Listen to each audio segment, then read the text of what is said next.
বন্ধুরা, এই পবিত্র পৌষ মাসে সকালে ঘুম থেকে ওঠার পর এই কাজটি পারলে অবশ্যই করুন। অখণ্ড সৌভাগ্যের অধিকারী হবেন। বাসি বিছানায় বসেই ঘুম থেকে ওঠার পর এই কাজটি করতে হয়।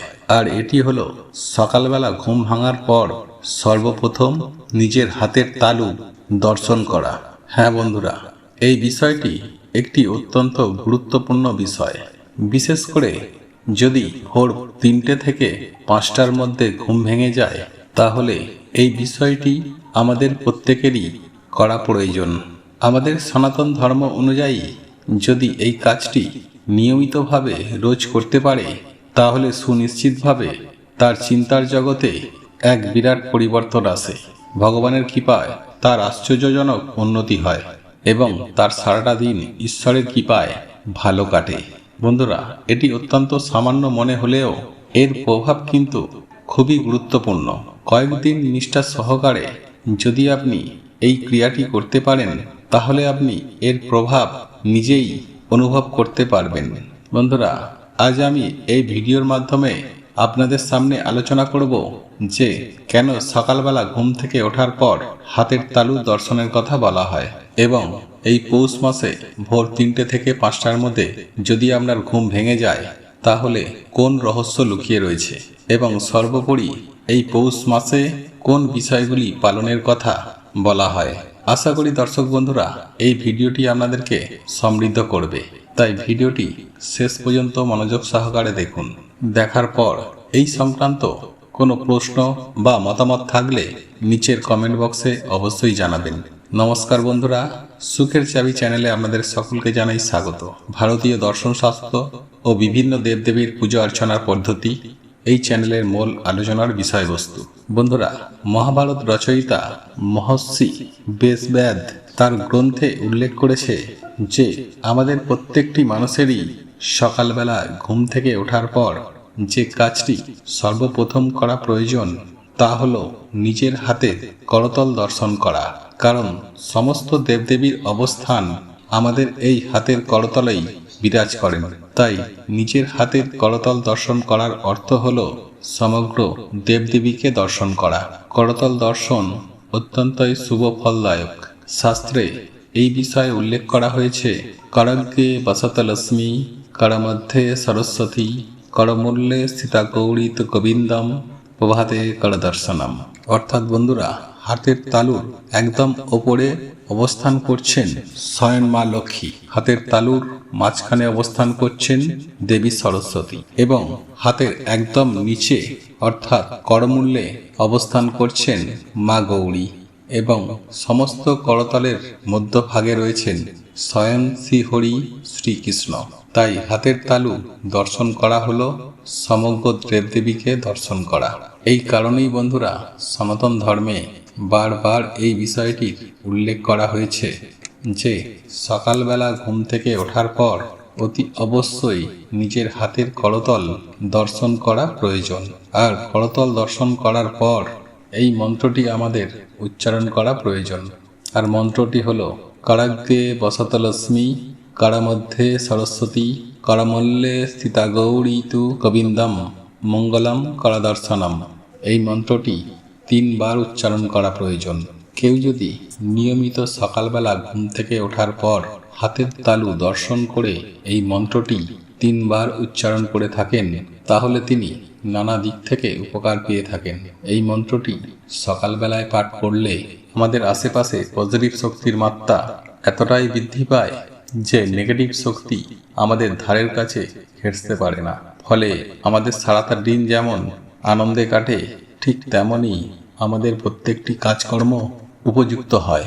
শুধু তাই নয়, ভাগ্য আপনার সঙ্গে থাকা কারণে আপনার কোনো বিপদের আশঙ্কাও কমে।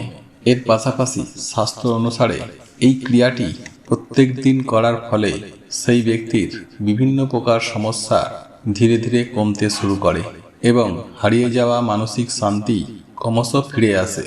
বন্ধুরা, শিক্ষার্থীদের জন্যেও এটি অত্যন্ত কার্যকারী প্রভাব ফেলে। যদি নিয়মিত কোনো শিক্ষার্থী এটি করে থাকেন, তাহলে তার মনোসংযোগ যেমন বৃদ্ধি পায়, ঠিক তেমনি পড়াশোনার সমস্ত বাধা দূর হয়ে যায়। শিক্ষার্থীর স্মৃতিশক্তি ক্রমশ বৃদ্ধি পেতে থাকে এবং তাদের মধ্যে সৃজনশীলতা বিকাশ ঘটে।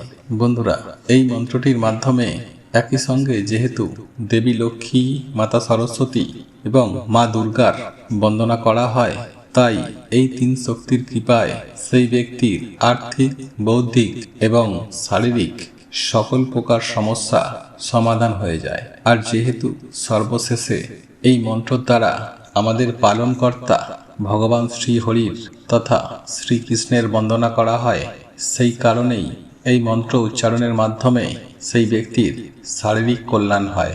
বিশেষ করে ভোর 3টে থেকে 5টার মধ্যে ঘুম ভাঙার পর এই কাজটি যদি করা হয়, তাহলে এর সবথেকে বেশি ফল পাওয়া যায়।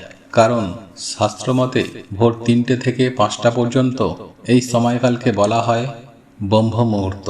আর এই সময়কালে যদি আপনার প্রত্যেক দিন ঘুম ভেঙে থাকে, তাহলে এই বিষয়টি পরিষ্কার হয়ে যান, ঈশ্বর আপনাকে এক দিব্য সংকেত প্রদান করছে। বন্ধুরা, দিনের 24 ঘন্টার মধ্যে সবথেকে গুরুত্বপূর্ণ সময় হিসাবে গণ্য করা হয় এই ভোর 3টে থেকে 5টা পর্যন্ত সময়কে। বিভিন্ন ধর্মের প্রাচীন বিশ্বাস অনুযায়ী ভোরবেলা অর্থাৎ সূর্য উদয় হওয়ার 45 মিনিট আগে যে সময়কাল, সেই সময়কালকে বলা হয় ব্রহ্ম মুহূর্ত। এই যে ব্রহ্ম মুহূর্ত, যাকে বলা হয় ইউনিভার্সাল টাইম, এই সময়টা কিন্তু এই ভোর 3টে থেকে 5টার মধ্যেই সময়ের একটি অংশ। আর এই সময় প্রকৃতিতে একটা অদ্ভুত পরিবর্তন ঘটে। যদি বিশ্বাস না হয়, তাহলে কোনো একদিন এই ভোর 3টে থেকে 5টার মধ্যে উঠে একবার বাইরের প্রকৃতির দিকে নজর রাখবেন, তাহলে অনেক কিছুই আপনার কাছে স্পষ্ট হয়ে যাবে। আর এই যে প্রকৃতির পরিবর্তন, আর এই পরিবর্তন আমাদের জীবনের ক্ষেত্রেও কিন্তু একটি বড় প্রভাব ফেলে। আমাদের জীবনকে সুন্দরভাবে গড়ে তোলার ক্ষেত্রে এবং আমাদের মধ্যে মনোসংযোগ তৈরি করার ক্ষেত্রে মুখ্য ভূমিকা নেয় কিন্তু এই সময়কাল। বিভিন্ন প্রাচীন শাস্ত্র গ্রন্থে এই বিষয়ে পরিষ্কার করে বলা হয়েছে যে এই সময়কালের মধ্যে কোনো একজন ব্যক্তি যে সমস্ত প্রার্থনা করে, তার অধিকাংশই সে এই জীবনে সফল করতে পারে। এটাকে মিরাক্কেল বলুন বা অকল্পনীয় বলুন বা কাকতালীয় বলুন, এই বিষয়টা কিন্তু সম্পূর্ণ সত্য। যদি বিশ্বাস না হয়, তাহলে আপনি নিজের জীবনের ক্ষেত্রে এই বিষয়টি একবার প্রয়োগ করে দেখুন, আপনি নিজেই আশ্চর্য হবেন। যে কারণেই আপনি লক্ষ্য করে দেখবেন যে বিভিন্ন ধর্মের ক্ষেত্রে, তা সে হিন্দু হোক, মুসলিম হোক বা খ্রিস্টান হোক, সমস্ত ধর্মের ক্ষেত্রেই প্রার্থনা করার সময় এই সময়কালের মধ্যেই হয়ে থাকে।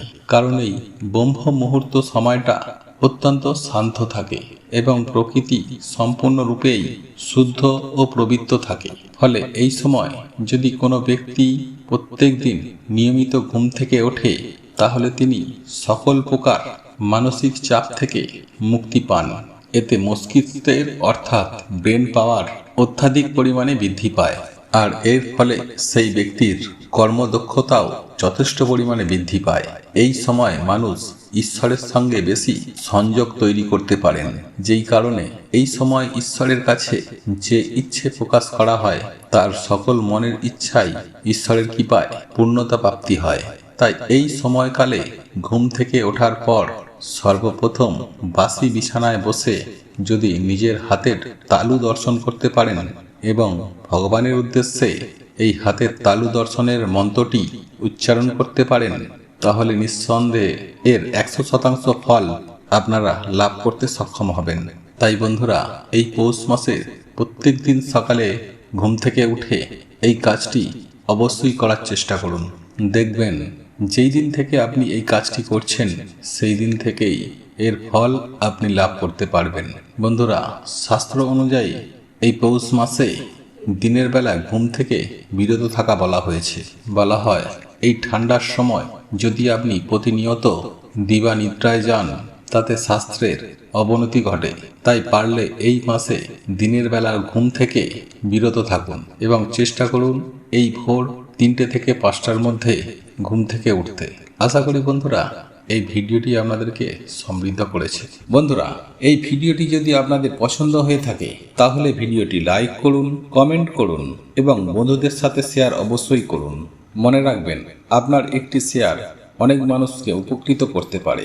এবং আপনি যদি নতুন হয়ে থাকেন তাহলে চ্যানেলটি অতি অবশ্যই সাবস্ক্রাইব করবেন এবং পাশে থাকা নোটিফিকেশন বেল আইকনটি অন করে রাখবেন, এইরূপ নিত্য নতুন ভিডিও সবার আগে পাওয়ার জন্য। ভগবান বা ঈশ্বর আপনার মঙ্গল করুক। আপনারা ভালো থাকুন, সুস্থ থাকুন।